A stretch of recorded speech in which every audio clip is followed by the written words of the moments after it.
Well, it's been about a week since our Prime Minister, Boris J, has announced the country is on lockdown, and my workplace, like a lot of others, has closed down, which means I'm effectively in quarantine. I've been spending all my time in the house. So what I decided is that for the duration of however long this lasts, that I'm effectively switching careers. So now that I've got all this free time on my hands, I've decided to become an indie game developer, by which I mean I've just started messing around with Game Maker Studio. Yeah, let me show you what I've done. Okay, here it is. Now bear in mind, I've been working on this for 5 days, so be nice, alright? It takes a disappointingly short amount of time to demonstrate. So what I thought I'd do for my first project is create this sort of like Tamagotchi style desktop pet that you can play around with. So first thing you have to do is hatch the egg, so just click on it a few times. Hey! And there he is, a little creature pops out. You can see him sort of wandering around. After a few seconds his hunger meter appears up here, so you click on it, and these are your options for feeding him. You've only got one thing right now. Look at that, when you hover over it with the mouse it shows a preview. Up there, the flashing green bar is how much hunger it will restore if you feed it to him. That took absolutely ages to figure out that. How to get it to blink like at a certain rate. How to get it to follow the health bar and appear at the right place. Oh my god. Anyway, when you select it, the game hides the cursor and the cursor becomes the apple. You see that? Look, he's noticed it. This is just like a pointless extra I've programmed into the game, just for the sake of it. But if you hover the apple like around in his field of vision, he'll notice it and start crawling towards it. If you put it behind him, he'll lose track of it. Like, there we go, like he's lost it. But if he turns around now, he'll spot it again. Come on, turn around. Turn around, you little bastard. His behaviour's decided randomly by, oh there we go, by a variable. And he'll either crawl left, crawl right, stand still, or just sit there and blink. But there we go, he's spotted the apple and he's coming after it now. There you go, look at that. I just thought that was cute. It's completely pointless, it doesn't do anything in the game, but there you go. Let's feed it to him. Yum yum. He's eating the apple. There we go. And now we introduce the next bar, which is his health bar. This is about as far as I've got, by the way. But prepare to be astounded. So you click the food bar over here to give him food, and you click the health bar over here to increase his health, actions which increase his health. So at the moment all he's got is this little ball he can play with, and prepare to have your minds blown. Watch how amazing this is. And if you don't understand why this is amazing, then you're not a programmer. But look, oh my god, are you seeing this? I just programmed it in myself. I'm not using any built-in physics there. I decided on the parameters of this thing. Oh, whatever. Maybe it isn't as impressive as I think it is. Maybe I only think it's impressive because it took me 5 days to figure it out. But there we go. That's literally it. That's the whole game right now, by the way. Draining health bars. Look, the health bar doesn't even drain yet because I haven't programmed it in. The food one does. If the food bar gets too low, it turns yellow. That's cool, isn't it? And then if it gets completely low, the little baby dies. Maybe we'll let him die. Also, the actions, feeding him an apple, playing with the ball, they're on a cooldown. I'll show you now. So you click the ball and he'll play with it for 10 seconds. And look, there's the icon up there, cooling down. By the way, you can interact with the ball with your mouse to sort of like bounce it around above his head if you want to. Oh, there we go, his health's getting pretty low. Maybe we can cool down. You can play with the ball one more time. It'll cool down before his health runs out. Do. Come on, should we feed him an apple? No, that'll be counterproductive to watching him die. Let's play with the ball one more time. There he is, look, he comes after it now. I love the expression on his face, look, it's out of reach, you can't get it. Yeah, you get it.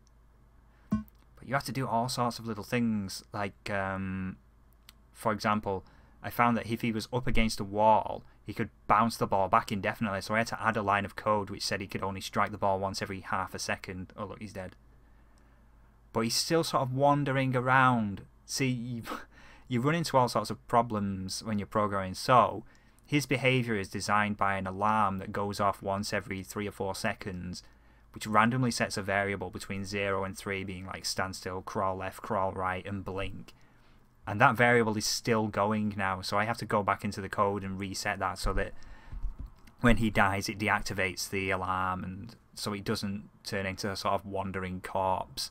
To be honest, I don't think this will be a death state because it'd be pointless, isn't it? Like once he's dead and the game's over. I want it to be a way to revive you're dead, baby. And also just the phrase dead baby is disgusting, so let's not have that. He's not dead, he's just sort of fainted. And you can revive him. Not yet, because I haven't programmed it in. Look, select an apple.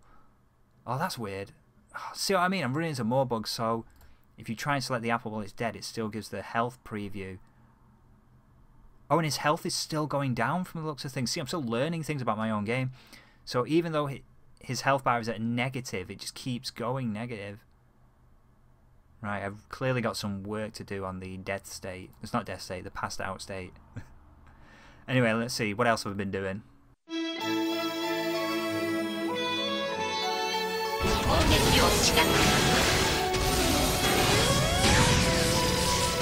A couple of weeks ago I started playing a lot of Super Robot Wars T on the Switch, and one of these series featured in that game is Magic Knight Rayearth, and the theme tune they've got is so rad I decided that I have to check the anime out.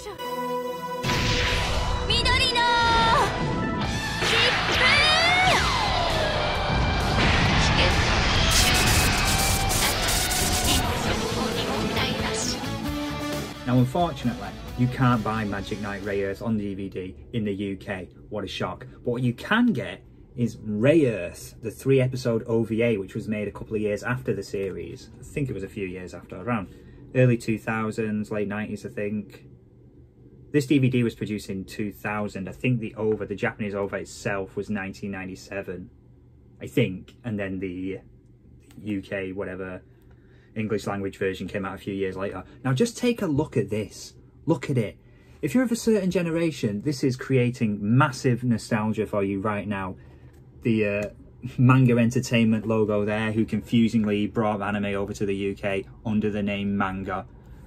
God, could they make it any more confusing? Like, just look at that classic red band, grey band, cheap looking nonsense. Annoyingly, this DVD only has the English language version. You don't have the option to watch it in Japanese. Now, subs or dubs, whatever you like, but it's nice to have the option, isn't it? So I watched Rayearth in English, and let me tell you, it makes no sense. Tell me, has the ovum gem been glowing since you received it?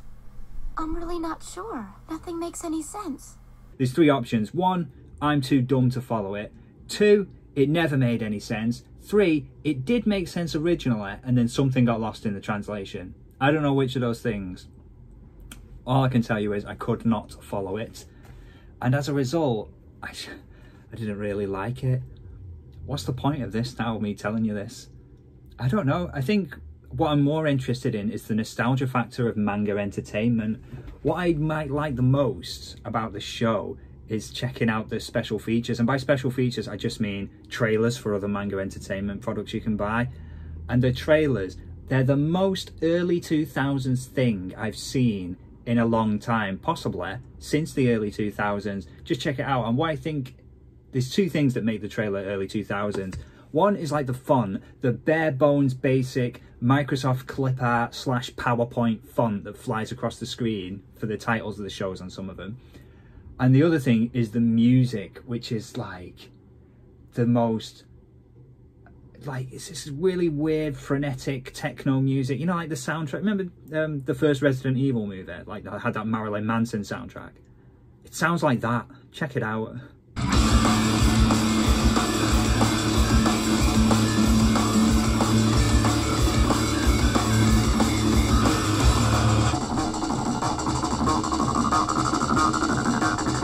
Anyway, that was fun, taking a stroll down anime memory lane, remembering the bad old days. Jesus Christ.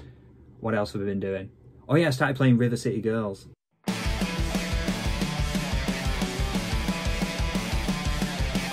Okay, River City Girls. Here's my review for anyone who cares, and I guess people who don't care as well. Playing River City Girls, I'm still running into problems that I had playing Streets of Rage 2 back on the old Mega Drive. So, for example, I spend a lot of time just waiting for guys to stand up again because half your moves knock people on their asses, which is good as well because if you get crowded, especially if you're playing single player, it's basically game over. There is a block button, but if you get caught up in a combo, pressing the block does nothing. And a lot of the attacks that you can see coming, like boss attacks which charge up, they're unblockable anyway, so I don't really see what the point of having a block button is. The other thing is, while we're talking about Streets of Rage 2, and I can't believe this, Streets of Rage 2, the enemies have health bars. 4,000 years later, River City Girls comes out, the enemies don't have health bars, and they take forever to kill. And like, seriously, I could knock these guys down like 6, 7 times, pick their mates up, start smashing them over the head, pick up a trash can, smash them over the head with that. They just keep getting back up again. It takes ages to take people out. It feels that way anyway. Maybe if they had a health bar, I could see like my progress. I wasn't beating these guys up, it wouldn't be so bad, but they don't. It sounds like I didn't like it, but I did. I didn't start out liking it. I was quite frustrated at first. When I got to the first boss, she kicked my ass about 10 times in a row, and I found it really difficult to get over the first boss. But then after that, the game, it felt like it started getting easier. I don't know if it's because I was leveling up or I was getting better at the game or whatever. I think I just sort of fell into a groove and sort of a way of like I found combos that I liked. I quite like the 1-2 punch followed by the old nutcracker. That's quite good. And here's my pro tip for playing the game. So basically, you acquire money by beating enemies, but it's quite a slow trickle. But then every time you beat a boss, you get a whole bunch of cash. So what you should do is, as soon as you beat a boss, head over to the dojo, buy a new move or two, and with whatever change you've got left over, head over to one of the other shops and then buy a few healing items, and then save them for the next boss. Then Bob's your uncle. Game beaten. I swear down. Because basically, every time you get a game over, all that happens is you lose a chunk of your cash. You lose quite a big chunk, so I wouldn't advise holding on to any cash for any amount of time, because it's just a waste. But losing cash is the only penalty for dying. So who cares? And you hit continue, you're straight back on the screen you were with full health. So just get through all the normal combat encounters, no problem. Save your healing items for the boss. Easy peasy. In the end, I had a pretty fun time with this one. I played the whole thing solo. It's one of those games where it's improved by playing it co-op, I think, isn't it? As per usual with the Way Forward game, it's absolutely gorgeous. They really are like the kings of pixel art. And the music, that's another thing with Way Forward games. They usually sound good as well, and River City Girls is no exception. It sounds great, and there's a lot of really catchy tunes in it. I'll probably see if the soundtrack's on iTunes at some point. Thumbs up. I'd say what I also started playing this week was the Collection of Mana, because I think sometime next month Trials of Mana, the remake, is coming out, so I thought I better play through the original now, because if I don't play through the original before the remake comes out, they're never going to.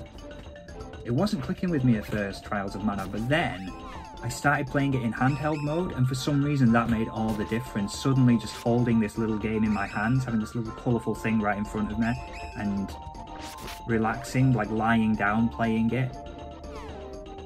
For some reason, playing the game in handheld as opposed to playing it on the TV was a completely different experience, and a much improved experience in my opinion anyways.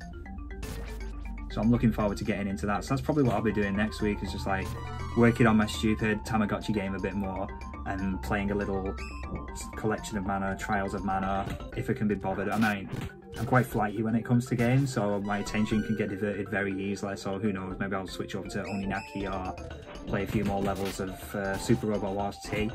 Anyway, stay safe everyone, thanks for watching, and I'll see you next time.